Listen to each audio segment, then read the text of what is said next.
Per 3 minuti e 30. Représentante, il faut être clair aujourd'hui. Pour beaucoup de Palestiniens, et je reviens de Ramallah et des universités palestiniennes, deux solutions n'est plus à l'ordre du jour. Les Israéliens n'en veulent pas, ne nous mentons pas. Israël rend de plus impossible la solution de deux États. Nous défendons avec raison deux États. Mais il faut mesurer la frustration palestinienne. Et ce que je ne comprends pas, nous soutenons, comme les socialistes, l'initiative du président Abbas à l'ONU. Et je trouve la phrase qu'il a trouvée en disant « En Moyen-Orient, il n'y a pas un État de trop, mais il manque un État. » Donc il dit « L'État d'Israël est légitime, mais il manque l'État palestinien. » C'est la phrase que nous pouvons tous signer.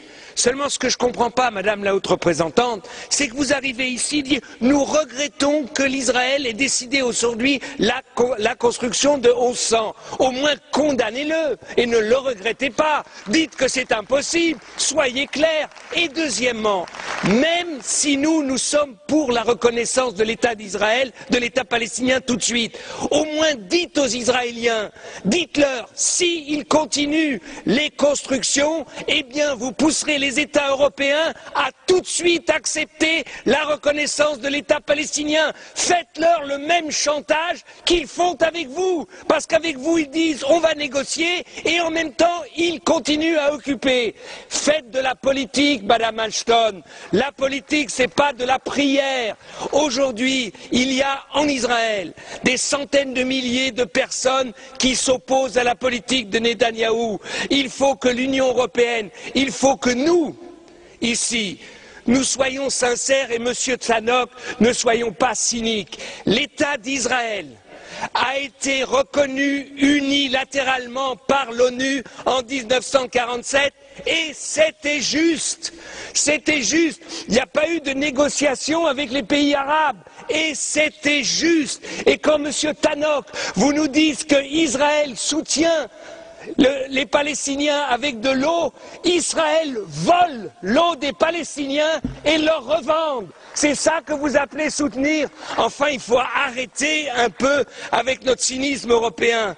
Si aujourd'hui, nous nous levons pas tous et nous disions aux Israéliens, votre paix, la paix d'Israël, Israël pouvant s'intégrer dans un espace du Moyen-Orient, même de rêver des États-Unis du Moyen-Orient, où tout le monde aurait sa place, Israël doit comprendre que c'est dans son intérêt le plus intime qu'il y ait un État palestinien.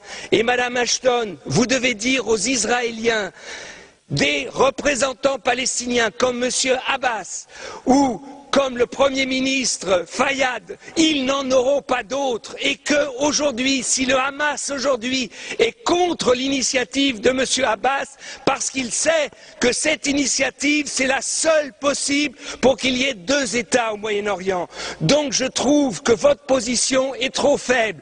Vous n'avez à aucun moment dit ici comment vous pouvez obliger les Israéliens à négocier. C'est un mensonge incroyable. Ils disent on va négocier sans conditions parce que sur le terrain, on est en train de changer les conditions. On est en train de continuer l'occupation. Donc dites aux Israéliens où ils arrêtent tout de suite les colonies, la colonisation et la construction, où l'Union européenne soutiendra tout de suite la reconnaissance de l'État palestinien maintenant dans la 66e réunion des États de l'ONU. Si vous ne le faites pas, Madame Ashton, eh bien, vous verrez que dans 6 mois, il n'y aura pas de négociation. Dans 1 an, on en sera là où on en est aujourd'hui. Vous reviendrez ici, vous dites il faut que les Israéliens et les Palestiniens comprennent que ce n'est que par les négociations qu'ils arriveront à la paix. Ils arriveront à la paix, Madame Ashton, si nous disons aux Israéliens, des fois, et pour défendre l'État d'Israël, too much is too much, enough is enough. Si on leur parle comme ça, vous verrez que les choses changeront. Merci.